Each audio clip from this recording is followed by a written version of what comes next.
2001, eu fui designado para ir para Guarapuava. E quando eu cheguei em Guarapuava, o irmão Juvenílio cuidava da parte da limpeza da igreja. Fazia uma semana que eu estava como pastor, ele entrou no meu gabinete, no meu escritório, e falou: pastor, eu vim ver se o senhor vai permitir, com molho de chave, que eu continue com as chaves da igreja. Eu tenho todas as chaves dos escritórios, dos departamentos aqui, porque eu faço a limpeza da igreja. Aí eu falei: mas, irmão Juvenílio, quanto a igreja lhe paga por mês? A igreja estava enfrentando algumas dificuldades financeiras, para a gente ver se a igreja vai ter condições de continuar pagando. Ele olhou para mim e falou: pelo amor de Deus, pastor, não fale em dinheiro para mim. Eu falei: por quê? Ele falou: não, eu sou aposentado, pastor. Eu limpo a igreja, mas eu não cobro nada. Eu falei: sério, sério. E eu já tinha vindo de situações de processo, de gente que trabalha 15 dias para a igreja e quer ganhar 10 mil reais de processo. Eu falei: isso não vai dar bom, não. Quanto tempo faz? Ele falou: faz uns 3, 4 anos, desde que me converti. Eu falei: se esse irmão levar a igreja na justiça... Quantas vezes o senhor limpa a igreja? Ele falou: quase todo dia eu venho de manhãzinha limpar. Eu falei: piorou. Eu fiquei pensando na minha cabeça. Mas eu falei: tá bom, irmão, pode seguir então. Eu falei: eu vou observando. Que aí você vai conhecendo a pessoa e tal. Aí, todo dia, 7 horas da manhã, ele tinha um Fiat Uno 147. Ele encostava o Fiat Uno dele lá e ia lá limpava a igreja. Eu vinha pro culto segunda, quarta e sexta. 8 horas da manhã eu chegava na igreja, o irmão Juvenílio olhava para mim, falava: pastor, agora eu posso ir, tá tudo limpinho. Ele entrava nos escritórios, limpava tudo, ia no altar, passava pano em tudo, deixava tudo limpo. E na época era banco de madeira, envernizado. Ele vinha, passava pano, limpava, deixava tudo limpinho. E aí ia para casa, voltava, resolvia os problemas dele pela manhã, voltava no culto da tarde. Eu fui tentando identificar se ele tinha algum perfil de amanhã ou depois levar a igreja na justiça. Eu nunca vi ele reclamando de nada. Eu falei: mas vou ficar atento. Até que um dia ele entrou no meu gabinete e falou assim: pastor, eu queria lhe pedir uma autorização. Eu falei: pois não. Ele falou: pastor, me perdoe, mas eu fiz de tudo para poder mudar um horário de consulta.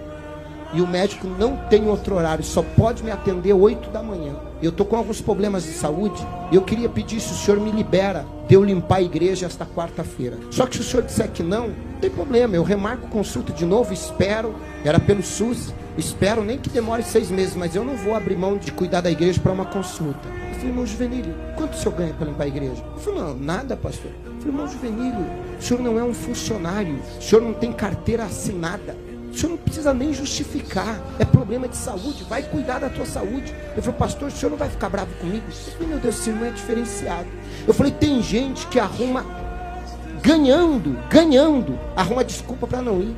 Eu falei: esse irmão não está ganhando nada. Ele vem me pedir uma liberação, coisa que ele nem deveria pedir, não estava pagando nada. Mas ele veio, eu falei: não, irmão Juvenílio. Ele falou: o senhor não vai ficar chateado, pastor? Eu falei: claro que não. Eu fiquei na minha cabeça, eu estou tentando descobrir o que esse homem tem que os outros não têm. Aí tá, ele foi, o que aconteceu? Deu certo? Ah, não, pastor, já estou tomando os remédios, estou melhor. Um dia, o irmão Juvenílio atrasou para chegar a limpar a igreja. Chegou, o culto começava às 9 da manhã, e ele deve ter chegado às 8, porque sempre que eu chegava, ele já estava saindo com a igreja limpa. E nesse dia, eu cheguei, e o irmão Juvenílio ainda estava limpando a igreja. E como eu cheguei bem devagarinho, ele estava nos bancos lá da frente, limpando a igreja. E eu vi que ele, cheguei de costas, ele estava chorando e falando sozinho. Eu falei: irmão Juvenílio deve estar passando por algum problema, ele não deve estar bem. E eu fui chegando perto dele, pé por pé, por trás do irmão Juvenílio, vendo ele chorando, derramando lágrima, passando pano no banco. E quando eu cheguei perto dele, eu ouvi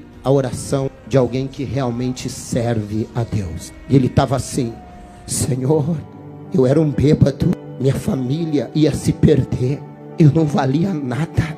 E a Bíblia diz, antigamente, só podia entrar no teu santuário os levitas para auxiliar na limpeza, mas no Santo dos Santos, só o sacerdote. E o Senhor me deu a oportunidade de poder limpar até o teu altar, aonde o teu servo vai pregar. Eu, um bêbado, estaria morto se não fosse o Senhor. E agora o Senhor me dá o privilégio de limpar o teu templo, o teu santo templo. Isso é um privilégio que não tem dinheiro que pague. E aí ele orou e falou: Senhor, quem sentar nesse banco seja alcançado por cura. Usa o pastor Alexandre hoje por milagres, para que ele seja usado, para que vidas sejam impactadas, para que eles também encontrem a alegria que eu encontrei em ti, para que eles também encontrem a paz que eu encontrei no Senhor, para que eles encontrem a vida que eu encontrei no Senhor. E ele continuou limpando. Eu falei: Senhor, eu preciso me converter. O culto não era eu que estava fazendo, era ele que estava preparando. O culto era para ele, era para o Senhor.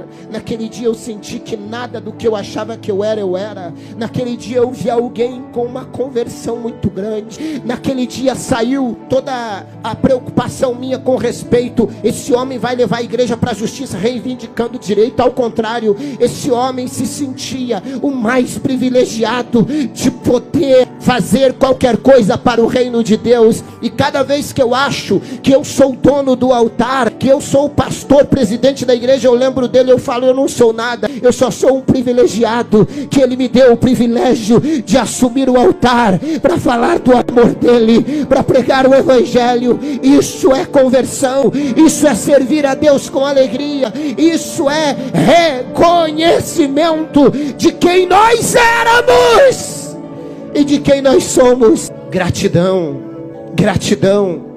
Entrai pelas portas dele com gratidão. Era ali o espírito de gratidão do irmão Juvenílio me convenceu. O espírito de gratidão me fez entender que quando você serve com amor, com temor e com gratidão, você consegue manter isso.